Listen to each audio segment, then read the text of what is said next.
The U.S. Federal Reserve will keep President Donald Trump waiting amid a wave of global rate cuts. While Trump is having trouble persuading the Fed to lower interest rates, international officials wouldn't be needing so much convincing.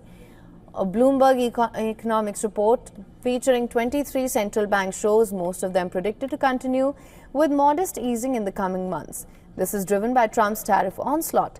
Trump's efforts to bring manufacturing back to the United States and rewire trade has many countries worried about growth rather than inflation. The International Monetary Fund's number 2 official, Geeta Gopinath, after a meeting of G20 finance chiefs last week, said on inflation, cooling demand and falling energy prices point to continued decline, albeit with variation across countries. She added that downside risks continue to dominate the outlook and uncertainty remains high. However, in the US, it is the opposite. Worries about the consumer price fallout from a tariff-induced jackup in import costs may stoke ongoing worries at the Fed.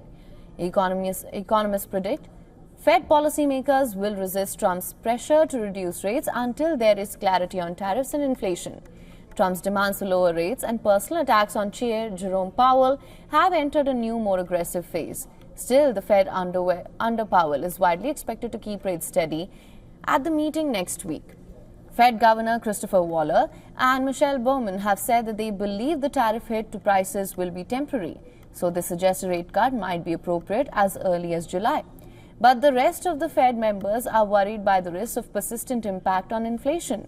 Peers in the Eurozone, UK and Canada are seen delivering 2 more cuts of this size this year. Borrowing costs in wider world are projected to fall even more.